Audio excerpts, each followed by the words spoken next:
നിമിഷപ്രിയ നമ്മളെ നൊമ്പരപ്പെടുത്തുന്ന ഒരു ചോദ്യചിഹ്നമായിട്ട് നിൽക്കുകയാണ്. കേന്ദ്ര സർക്കാരിനും പരിമിതിയുണ്ട് എന്നാണ് പറയുന്നത്. നിസ്സഹായരായി പോകുന്ന ഒരവസ്ഥയിലേക്കാണോ കാര്യങ്ങൾ നീങ്ങുന്നത്? വിജയനാഥെ, നിമിഷങ്ങൾ മാത്രമേ ഉള്ളൂ വിധിക്കപ്പെട്ട മതകോടതി വിധിച്ച ആ വധശിക്ഷ നടപ്പാക്കുക. അതായത് നാളെ ഏത് നിമിഷവും അത് ചെയ്യാം. വെളുപ്പാങ്കാലത്തായിരിക്കും, അവിടുത്തെ വെളുപ്പാങ്കാലം ഇന്ത്യൻ സ്റ്റാൻഡേർഡ് ടൈമുമായിട്ട് വ്യത്യാസമുണ്ട്. ആ ഒരു സമയത്തായിരിക്കും ഇത് നിർവഹിക്കുക. വളരെ കോൾഡ് ബ്ലഡഡായിട്ട് ആ കൃത്യം നിർവഹിക്കപ്പെടും. കാരണം ഇത് മത അനുശാസനം അനുസരിച്ചുള്ള ഒരു നടപടിയാണ്. ഇവിടെ സുപ്രീം കോടതിയിൽ ഈ കേസ് വന്നിരുന്നു. അവർ വധിക്കപ്പെടുകയാണെങ്കിൽ വളരെ ദുഃഖകരമാണെന്നുള്ള ആ വിഷാദം സുപ്രീം കോടതിയും അവിടുത്തെ പ്രമുഖ ജഡ്ജിമാരും പങ്കുവച്ചു.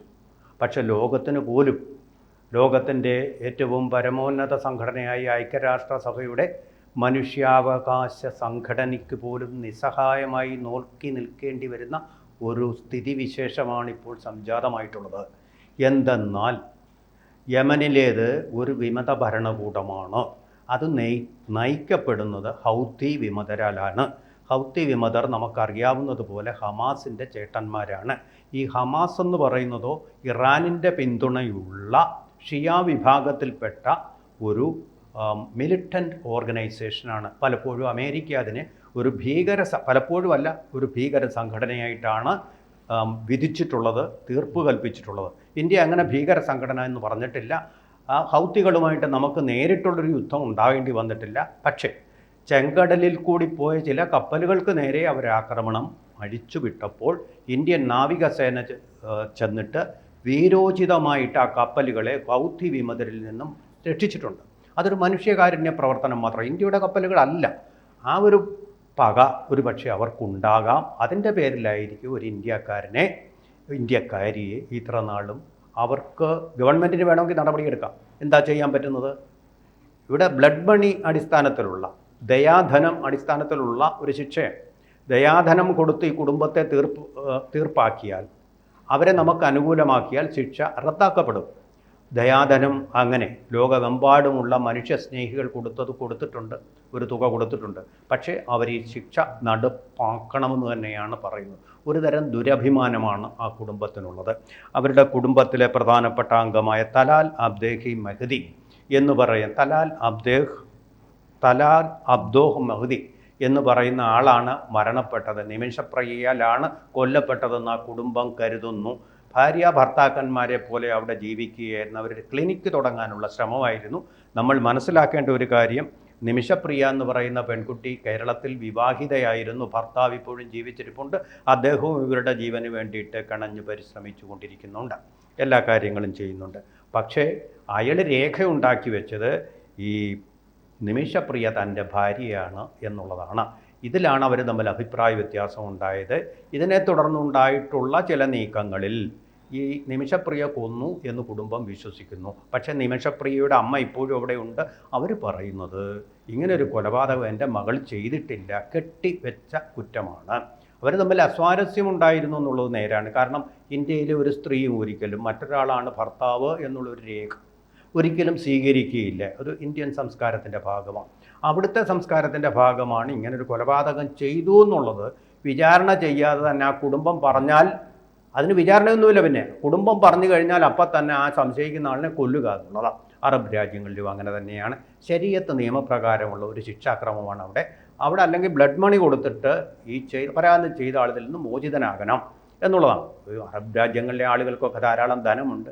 നിമിഷപ്രിയയുടെ കുടുംബത്തിന് അതില്ലായിരുന്നത് കൊണ്ട് പലരിൽ നിന്നും മനുഷ്യസ്നേഹികൾ പിരിച്ചിട്ട് ഒരു തുകയാണ് കൊടുത്തത്. അതുകൂടാതെ ഇപ്പോൾ വീണ്ടും 2 പേരിൽ നിന്ന് 1 കോടി രൂപ വീതം കിട്ടിയിട്ടുണ്ട്. അതും കൂടി കൊടുത്താൽ കുടുംബം തൃപ്തമാവുമെങ്കിൽ ഇനി അവശേഷിക്കുന്ന നിമിഷങ്ങൾക്കുള്ളിൽ ഇവർ മോചിതയാവും.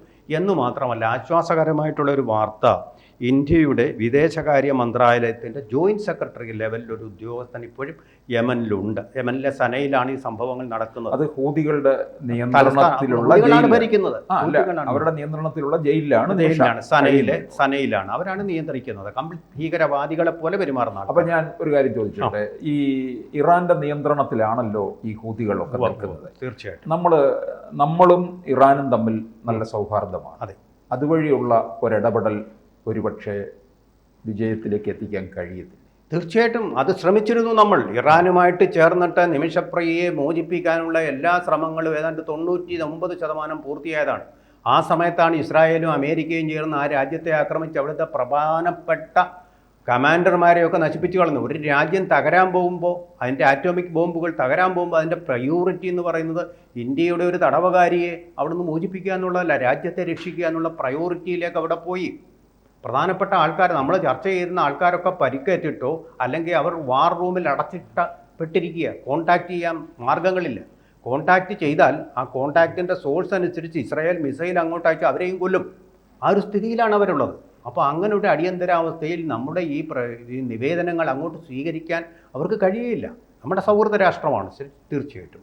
അങ്ങനൊരു അവസ്ഥ, അടിയന്തരാവസ്ഥ അവിടെ വന്നിരിക്കുകയാണ്. അപ്പം അതിൻ്റെ പ്രതികാരം എങ്ങനെ ചെയ്യുമെന്നുള്ള വാർ റൂമിലിരുന്ന് അവർ ചർച്ച ചെയ്യുക. അപ്പം അങ്ങനെ വരുമ്പോൾ നമ്മുടെ ഈ നിവേദനം അത് പ്രയോറിറ്റി ഇല്ലാതെ അങ്ങ് താഴേക്ക് പോയി കഴിഞ്ഞു. അപ്പോൾ ഇറാൻ ഇപ്പോൾ ഇടപെടാനുള്ളൊരു അവസരമില്ല ഈ ഇങ്ങനൊരു കാര്യത്തിൽ. ഒരു കാര്യത്തിൽ സ്വന്തം കാര്യം നോക്കുക എന്നുള്ളത് വേറൊരു കാര്യത്തിൽ ഇടപെടാനുള്ള പറ്റാത്തൊരു അവസ്ഥയിലാണ് ഇറാൻ ഇപ്പോൾ. അപ്പോൾ അതും നമ്മൾ ആ വഴിക്കും ശ്രമിക്കുന്നുണ്ട്. പക്ഷേ ഇപ്പോൾ അത് ഇനഫക്റ്റീവാണ്. അതാണ് സംഭവം. അതുകൊണ്ട് ഇതിപ്പോൾ മരവിപ്പിക്കുമെന്ന് ഏറ്റവും ഒടുവിൽ നമുക്ക് കിട്ടുന്ന വിവരം ഈ ശിക്ഷ മരവിപ്പിക്കും എന്നുള്ളതാണ്. ജോയിൻറ്റ് സെക്രട്ടറിയുടെ ഇടപെടൽ കൊണ്ട്. ജിബൂത്തിയിൽ നമ്മുടെ എംബസിയുണ്ട്. ആ രാജ്യത്ത് നമ്മുടെ എംബസിയില്ല. കാരണം എന്താ? നമ്മൾ ആ ഗവൺമെൻറ്റിനെ അംഗീകരിക്കുന്നില്ല എന്നുള്ളത്. ശിക്ഷ മരവിപ്പിച്ചു കഴിഞ്ഞാലും ഒരുപക്ഷെ ജയിലിൽ തന്നെ തുടരാം. പിന്നെ കുറേ കാലം കഴിയുമ്പോൾ മോചിപ്പിക്കും. തൽക്കാലം ഇത് ഒഴിവാക്കി കഴിഞ്ഞാൽ ഇതെല്ലാം ശരിയാവും. കാരണം കാന്തപുരം അബൂബക്കർ മുസ്ലിയാരുടെ നേതൃത്വത്തിൽ അവർക്ക് മനസ്സിലാവുന്ന ഒരു ഭാഷ മതത്തിൻ്റെ ഭാഷയാണ്. അറിയാമല്ലോ. തന്നെയല്ല, ഇവിടെ നമ്മുടെ ഹമാസിൻ്റെ സുഹൃത്തുക്കളുണ്ടല്ലോ, PK കുഞ്ഞാലിക്കുട്ടിയെ പോലെ. മുസ്ലിം ലീഗിൻ്റെ ആൾക്കാർ വിചാരിച്ചാലും ആ മതത്തിൻ്റെ ഭാഷയിലുള്ള നയതന്ത്രം നമ്മളതിനെ നെഗറ്റീവായിട്ട് കാണണ്ട. അവരുമായിട്ട് അന്ന് സ്ഥാപിച്ച ഐക്യത്തെ നമ്മൾ നെഗറ്റീവായിട്ട് പറഞ്ഞെങ്കിൽ അതിനെ പോസിറ്റീവ് എനർജി ആയിട്ട് കൊണ്ടുവന്ന് ഒരു കുട്ടിയുടെ ജീവൻ രക്ഷിക്കാൻ വേണ്ടി നമ്മളത് കൊണ്ടുവരണം. ആ പ്രയോഗം ആ തരത്തിൽ ഔദ്യോഗികമായിട്ടാണ് നമ്മൾ ഒന്നും ചെയ്യാൻ പറ്റാത്തത്. അനൗദ്യോഗികമായിട്ട് പലതും ചെയ്യാൻ പറ്റും. ഈ പണം കൊടുത്തോ അനൗദ്യോഗികമായിട്ടല്ലേ എന്ന് പറയുന്നത് പോലെ മുസ്ലിം ലീഗും ഈ കാന്തപുരവും ഒക്കെ തന്നെ അവരുടെ ഈ ശക്തി സമസ്തയും ഒക്കെ തന്നെ മതപണ്ഡിതന്മാരും ഒക്കെ ചേർന്ന് അവിടുത്തെ മതപണ്ഡിതർ, അവർക്ക് കോമൺ ആയിട്ട് അറിയാവുന്ന ഒരു ലിംഗ്വ ഫ്രാങ്ക എന്ന് പറയുന്ന അറബിയാണ്. ആ ഭാഷയിൽ സംസാരിച്ച് ലോകത്തിലെ ഏറ്റവും കൂടുതൽ മുസ്ലിങ്ങളുള്ള ഈ രാജ്യത്തിൻ്റെ ആ ഒരു ആവശ്യം അവർ അംഗീകരിച്ച് തരാൻ സാധ്യതയുണ്ട് തീർച്ചയായിട്ടും. അത് ആ വഴിക്കും നമ്മൾ ശ്രമിക്കണം. കാരണം ഊമനെ കണ്ടില്ലെങ്കിൽ ഉറിയിലും തപ്പണമെന്ന് പറഞ്ഞതുപോലെ ഒരു ജീവൻ രക്ഷിക്കാൻ വേണ്ടി എന്തു ചെയ്യുന്നതും തെറ്റല്ല. മറ്റൊരു ജീവൻ രക്ഷിക്കാതിരിക്കാൻ വേണ്ടി, ജീവനെ അപായപ്പെടുത്താൻ വേണ്ടി ചെയ്യുന്നതാണ് കുറ്റം എന്നുള്ളതുകൊണ്ട് എല്ലാവരുടെയും സഹായം നേടിക്കൊണ്ട് ഇക്കാര്യത്തിൽ ഒരു ഇൻ്റർലൊക്യൂട്ടറായിട്ട് കാന്തപുരത്തിനെ നിയമിക്കണമെന്നുള്ളതാണ് എൻ്റെ ഒരു അഭിപ്രായം. കാരണം ഇന്ത്യയിൽ ഒരു 140 കോടിയിൽപ്പെട്ട ഒരാളുടെ ജീവൻ്റെ പ്രശ്നമാണ്. ആ ജീവൻ രക്ഷിക്കാൻ വേണ്ടി ഏത് അറ്റം വരെയും പോവുക എന്നുള്ളതാണ് ഇന്ത്യയുടെ നയം. അത് രണ്ടും കൂടെ ചേർന്ന് പോകുന്നുണ്ട്. അതുകൊണ്ട് എനിക്ക് തോന്നുന്നത് ഈ ശിക്ഷ മിക്കവാറും മരവിക്കപ്പെടും. കാരണം വലിയ തോതിലുള്ള സമ്മർദ്ദമുണ്ട്. ഹൂത്തികളെ നേരിടാൻ ഇന്ത്യയുടെ നാവികസേന തന്നെ മതി.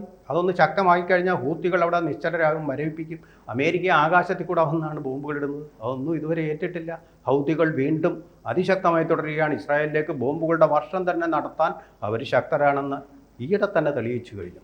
അപ്പം മോചന സാധ്യത കാണുന്നുണ്ട്. മോചനമല്ല ഞാൻ കാണുന്നത്, മോചനം ഞാൻ കാണുന്നില്ല ഇപ്പോഴേ. പക്ഷേ മരവിപ്പുണ്ടാവും. വധശിക്ഷ നാളെ നടക്കുകയില്ല എന്ന് ഞാൻ ഉറച്ചു വിശ്വസിക്കുന്നു. അതിന് ദൈവത്തോട് പ്രാർത്ഥിക്കുകയും ചെയ്യും.